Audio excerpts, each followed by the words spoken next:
আমরা সমাকলনের সাহায্যে ক্ষেত্রফল নির্ণয় কিভাবে করি আমি বলছিলাম এর আগের ক্লাসে যে আমরা যখন এমন কোনো শেপ পাই, যেমন এরকম, মানে শুরুর দিকে ক্লাসে বলছিলাম যে ইন্টিগ্রেশনের সাহায্যে আমরা কি কাজ করতে পারি, সেই ক্লাসটাতে বলছিলাম যে এইরকম যদি কোনো জায়গায় একটা শেপ আসে তাহলে এটার এরিয়া তোমরা কিভাবে বের করবা।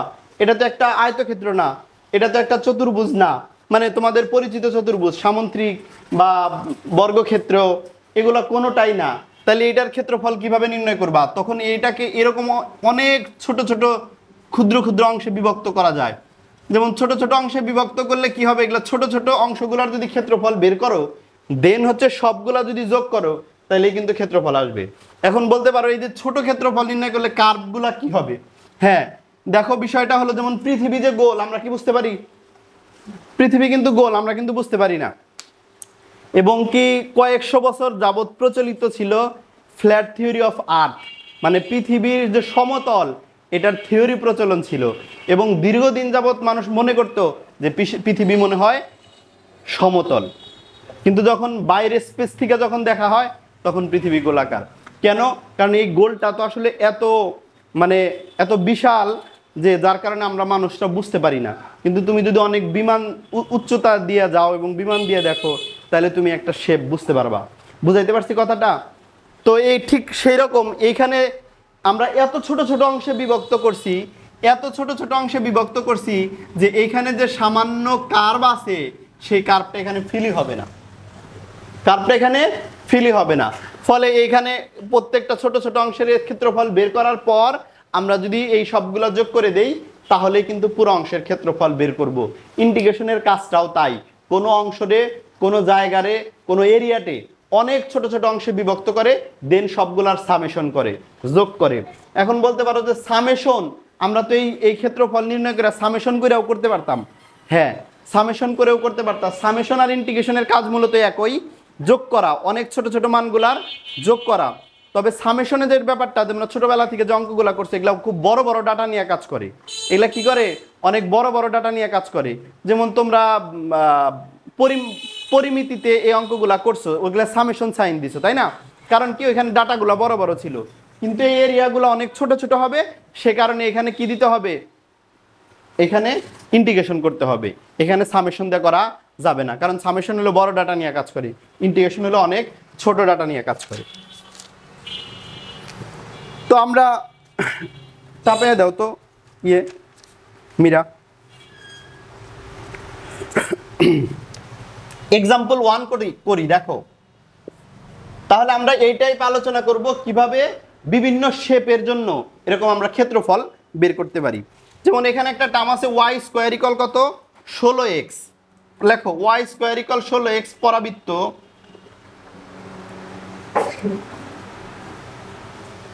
এবং প্রথমে এত কঠিনটা ধরা উচিত ছিল, এটা নাই ধরলাম, প্রথমে এটা ধরি যে x square plus y square equal 16 এই বৃত্তের ক্ষেত্রফল নির্ণয় করো, অবশ্যই সমাকলনের সাহায্যে।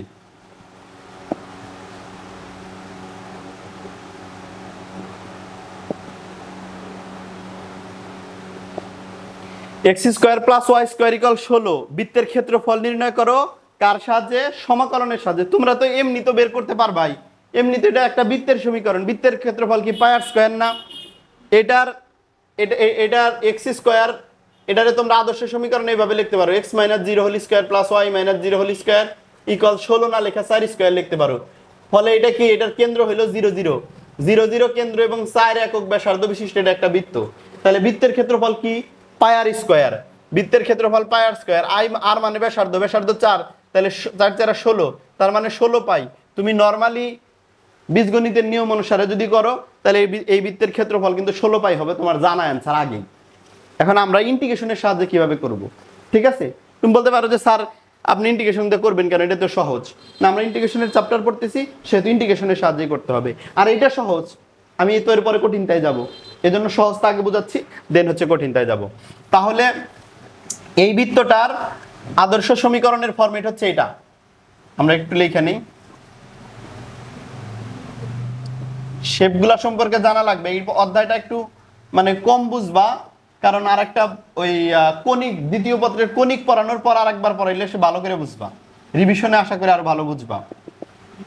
এটার কেন্দ্র কত 0 0 আর ব্যাসার্ধ 4। আচ্ছা কেন্দ্র 0 0, আমরা যদি এরকম এখন অক্ষ আঁকি তাহলে এটা হলো 0 0 বিন্দু, এক্স অক্ষ এটা, ওয়াই অক্ষ এটা। এখন এই 4 একক ব্যাসার্ধ, এগুলো 4।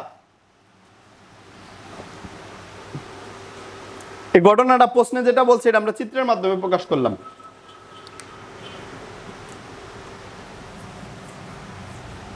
এখন আমরা ইন্টিগ্রেশনের সাহায্যে আমরা যদি এই বৃত্তটার ক্ষেত্রফল বের করতে চাই তাহলে আমাদের প্রথমে এই বৃত্তের সমীকরণ থেকে একটা ইকুয়েশন, একটা ফাংশন বানাইতে হবে। একটা কি বানাইতে হবে? ফাংশন বানাইতে হবে। এই শোনো, ইন্টিগ্রেশন করতে গেলে অবশ্যই কারো না কারো সাপেক্ষে করতে হয়, এটা আমরা জানি, তাই না? এখন ইন্টিগ্রেশন করলে যেহেতু কারো না কারো সাপেক্ষে করতে হয়, তাহলে প্রশ্ন হচ্ছে তুমি কার সাপেক্ষে এই ইন্টিগ্রেশনটা করবা? তুমি এক্স এর সাপেক্ষে করতে পারো, ওয়াই সাপেক্ষে করতে পারো, তুমি যার সাপেক্ষে বের করবা ওইটারই সমীকরণ বের করতে হবে। আমি এক্স এর সাপেক্ষে করি, দেখো, আবার x square plus y square equal কত 16, বা ওয়াই স্কোয়ার ইকুয়াল কত 16 মাইনাস এক্স স্কোয়ার না? তাহলে সুতরাং ওয়াই ইকুয়াল কত root over 16 minus x square না? এই যে দেখো, আমি এক্স এর সাপেক্ষে করব, এই জন্য ওয়াই ইকুয়াল এক্স নিলাম। আমি এই অংশটা ইন্টিগ্রেশন করব, তাই ক্ষেত্রফল বের করতে হবে, বের হয়ে যাবে। নাও এখন ক্ষেত্রফল,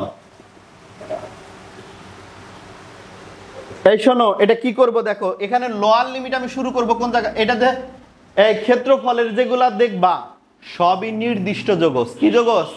নির্দিষ্ট যোগজ। কারণ কি, ক্ষেত্রফল তো তুমি সারা পৃথিবীর ক্ষেত্রফল বের করবা না, একটা নির্দিষ্ট এরিয়ার ক্ষেত্রফল বের করবা।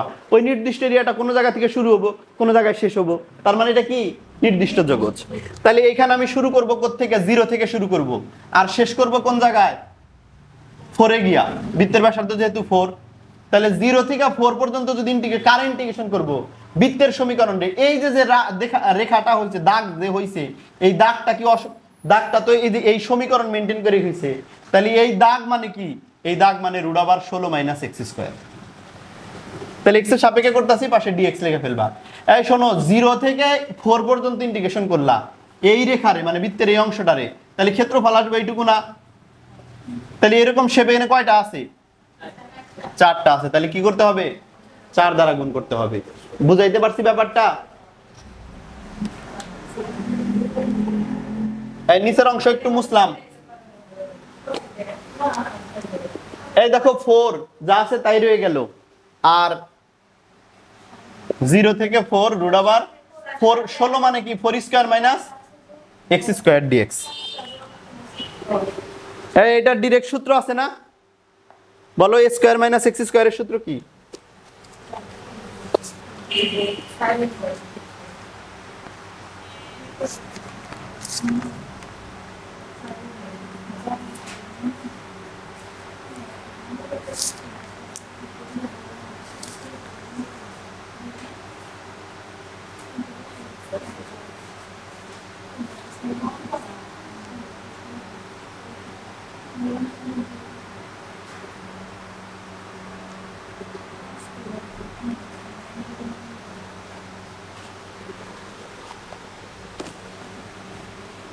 এই মুছে দিলাম নিচের অংশ। বলো সূত্র বলো।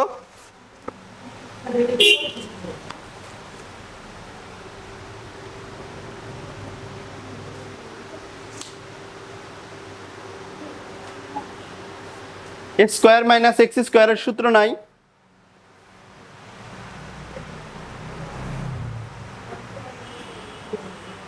এরকম সূত্র নাই, তাই না?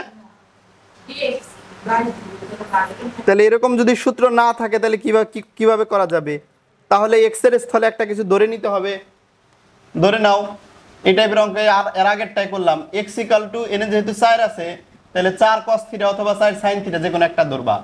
আমি 4 কি ধরলাম? sin থিটা ধরলাম। তাহলে এক্স এর ডিফারেন্সিয়েট করলে তো 1, তাহলে জাস্ট dx লিখবা, আর এখানে cos থিটা d থিটা ধরবা। এই লিমিট চেঞ্জ হয়ে যাব না? আগে লিমিট তো x এর সাপেক্ষে দিছিলাম, এখন তো ধরে নিলাম কি x তো না z, 4 sin theta equal x equal এখন এখন তো থিটা হয়ে গেছে না, থিটার সাপেক্ষে। আগে আসিল কত, আগে লোয়ার লিমিট ছিল 0 আপার লিমিট 4, তাহলে লোয়ার লিমিট 0 যদি এখানে বসাও, এই এক্স এর মান যদি 0 বসাও তাহলে sin থিটা সমান সমান 0, এটা 0 হইব। আর এক্স এর মান যদি 4 বসাও এই পাশে 1 আবো, 1 মানে কি 90 মানে π/2, তাহলে 4 যা আছে তাই, লোয়ার লিমিট 0 আপার লিমিট π/2 আর রুট ওভার 4, 4 স্কয়ার মানে কি 4x, x মানে কি 4 sin থিটা না, তাহলে 4 square sin square theta into dx মানে কি 4 cos থিটা d থিটা। মান বসাইতেছি জাস্ট, আর কিছুই না। 0 থেকে π/2, এনে 16 কমন যায় না, 16 কমন গেলে 1 মাইনাস sin স্কয়ার থিটা, এই যে আগের অঙ্ক হুবহু 16 কমন গেলে 1 মাইনাস sin স্কয়ার থিটা, 16 এর বর্গমূল করলে 4, তাহলে 4 4 আবার 16 cos থিটা d থিটা। এবার 4 ইনটু 0 থেকে π/2, এই root over 1 minus sin square theta মানে কি cos থিটা না, তাহলে কি 16 cos স্কয়ার থিটা হলো না। এখন 16 না 2 cos স্কয়ার থিটা রাখতে চাই, তাহলে বাকি 8 সামনে আবো, স্যার এটা 32, 0 π/2, তাহলে 2, আমি যদি 2 cos স্কয়ার থিটা থাকি 2 cos স্কয়ার থিটা মানে কি বলো তো, সূত্র না পারো 1 minus 1 plus cos 2 theta into d theta. উঠাও এই পর্যন্ত।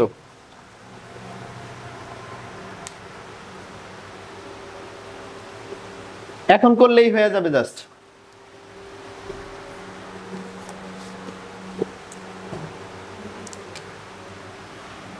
আগের অঙ্কটার তো হুবহুই করলাম, কোন জায়গায় বুঝো নাই বলো, আমাকে আমাকে প্রশ্ন করো আসিয়া, বুঝছো?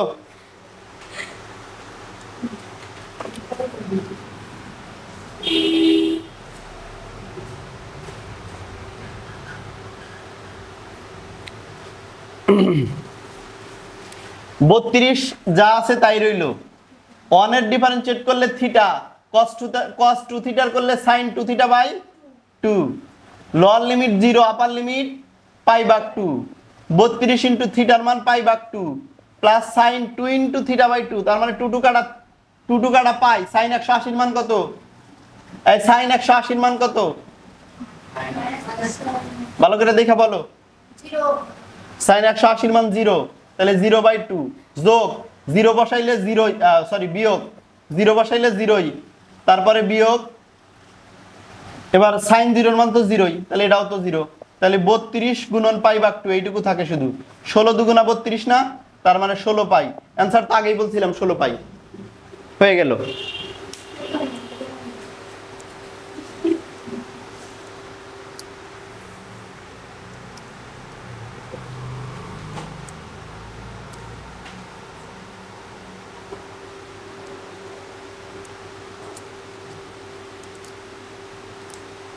এটা বৃত্তের ক্ষেত্রফল নির্ণয় করা দেখাইলাম, এরপর উপবৃত্তের ক্ষেত্রফল নির্ণয় করা দেখাই।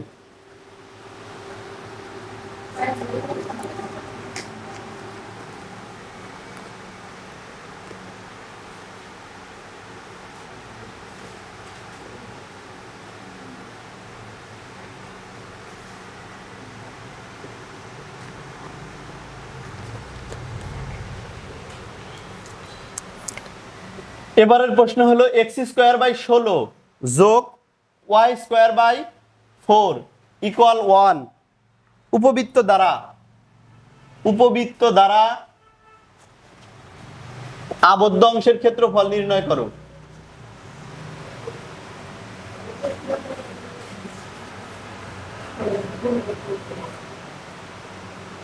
x²/16 প্লাস y²/4, y² কত 4 ইকুয়াল 1, এই উপবৃত্ত দ্বারা আবদ্ধ ক্ষেত্রের ক্ষেত্রফল নির্ণয় করো। আগের প্রশ্নের আনসার উঠানো হয়েছে সম্পূর্ণ। আসিফ তাড়াতাড়ি উঠাও। এটা হলো एग्जांपल 2 না,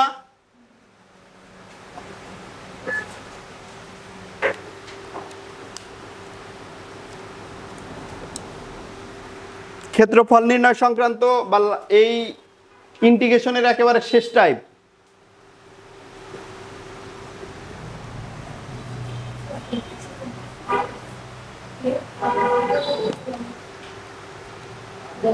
এই তোমাদের উপবৃত্ত সম্পর্কে ধারণা নাই, এজন্য উপবৃত্ত সম্পর্কে একটু ধারণা দিতে চাই। X square by a square plus y square by b square equal 1, এটা হলো একটা উপবৃত্তের সমীকরণ। কিসের সমীকরণ? উপবৃত্তের আদর্শ সমীকরণ। উপবৃত্তের আদর্শ সমীকরণ সেকেন্ড ইয়ারের বইতে আছে। এখন এই উপবৃত্তটা যদি চিত্রের মাধ্যমে প্রকাশ করো, এটার কেন্দ্র হলো 0 0-তে। কেন্দ্র কি? 0 0-তে, এটা হলো তার কেন্দ্র। আর এই যে এই পাশে এ আছে না, এইটুকু এ এইটুকু এ, বৃহৎ অক্ষের মান 2a, তার মানে এইটুকু এ এইটুকু এ, আর ক্ষুদ্র অক্ষর মান 2b, এইটুকু বি এইটুকু বি। বুঝছো? এটা হলো ওই উপবৃত্তের সমীকরণ, ষষ্ঠ অধ্যায়। হ্যাঁ, কনিক্স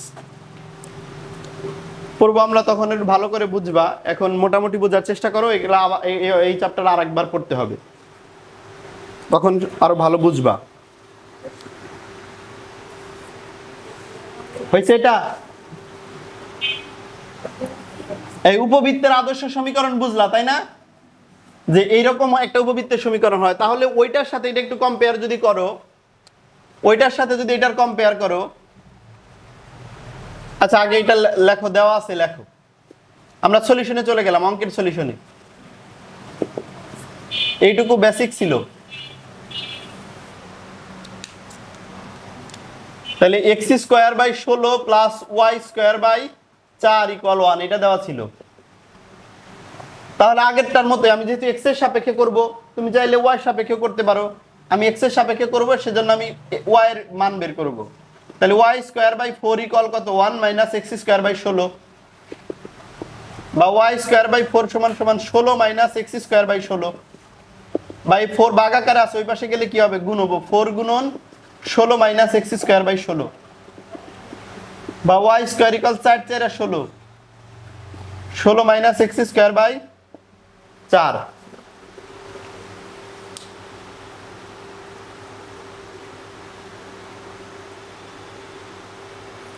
আমরা একটু এইভাবে লিখতে পারি না? সুতরাং y is equal to root over 16 minus x square by 4 by 4 এর বর্গমূল করলে half, half into 16 minus x square. আমি যেহেতু এক্স এর সাপেক্ষে অন্তরীকরণ করার মাধ্যমে এটার ক্ষেত্রফল এক্স এর সাপেক্ষে ইন্টিগ্রেশন করব, এজন্য আমি এক্স এর একটা সমীকরণ বের করে নিয়ে আসলাম মেন সমীকরণ থেকে। এক্স এর অংশ, এক্স এর মাধ্যমে ফাংশনটা প্রকাশ করলাম। এখন এই অংশ থেকে যদি একটু চিত্রটা আঁকাইতে চাও, চিত্র আঁকাবা, চিত্র আঁকাইতে হবে, নাহলে বুঝবা না। এই উপবৃত্তের এই অংশ 4, এই অংশ 4, এই অংশ 2, এই অংশ 2, কথা সত্য কিনা? যদি আগের এই যে এই অংশটা মেনে নাও, এই অংশটা মুখস্থ করে নাও অথবা মেনে নাও, তাহলে এইটা তো উপবৃত্তের মূল বিন্দু, আর এটা এইদিকে একটা বিন্দু, আর এটা এইদিকে, এটা এইদিকে, এটা এইদিকে। এখন আমি এইটার যদি ক্ষেত্রফল বের করতে চাই, আমরা এইভাবে ইকুয়েশনটা লিখতে পারি কিনা? আবদ্ধ ক্ষেত্রফল, আবদ্ধ ক্ষেত্রফল বের করব। শুরু করব, এই আমাদের লিমিটটা শুরু হবে কোত্থেকে? 0 থেকে, মূল বিন্দু থেকে। যে কোনো একদিকে যাও, আমি এই দিকে গেলাম, এই দিকে কত দূরত্বে যাইতে পারবা তুমি? 4। তাহলে 0 থেকে 4 গেলা। এই 0 থেকে 4 গেলে এখন 0 থেকে 4 গেলে এইখান থেকে এইটুকু পথ অতিক্রম হইলো। এখন তুমি এইটুকুর ইন্টিগ্রেশন করো, এইটুকুর সমীকরণ কি? এই যে half into root over 16 minus x square dx. তাহলে এইখান থেকে শুরু করে এই পর্যন্ত এই রেখা দ্বারা, উপবৃত্তের এই রেখা দ্বারা আবদ্ধ অংশের ক্ষেত্রফল এইটুকু। তাহলে এরকম অংশ এই উপবৃত্তের মধ্যে কয়টা আছে? 4 দিয়ে গুণ করো। চিত্র আঁকায়ও।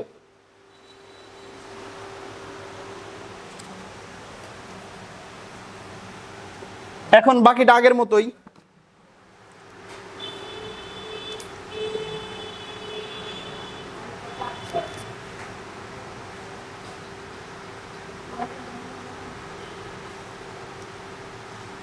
বাকিটা একেবারে সেম টু সেম, বাকিটুকু করার কি দরকার আছে?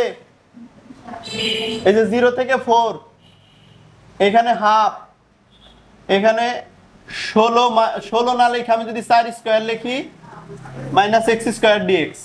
এখন তুমি ধইরা নিবা x = 4 sin থিটা অথবা cos থিটা, যেটা মন চায়। এবার ডিফারেন্সিয়েট করবা dx = 4 cos theta d theta, এরপর লিমিট চেঞ্জ করবা। আগে লিমিট ছিল x এর মাধ্যমে, এখন নিবা z এর মাধ্যমে। আগের লোয়ার লিমিট ছিল 0, আপার লিমিট 4, এখন লোয়ার লিমিট 0, এই যে x এর মান 0 বসাও তাহলে এনে 0ই, আপার লিমিট এনে 4 বসাও তাহলে 1, মানে π/2। এর আগেরটার মতোই হুবহু।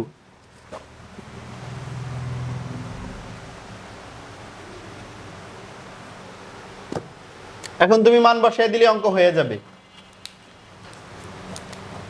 তাহলে এখন 4 লিমিট হলো নিচে 0, উপরে π/2, হাফ 4² - x এর পরিবর্তে কি লিখবা 4 sin থিটা, মানে 4² sin² থিটা, আর dx এর পরিবর্তে কি লিখবা 4 cos থিটা d থিটা। বাস, আগের মতো সেম ভাবে ডিফারেন্সিয়েট ইন্টিগ্রেশন করলেই হয়ে যাবে।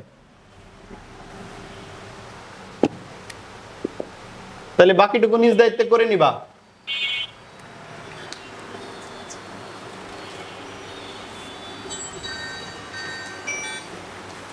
হ্যালো।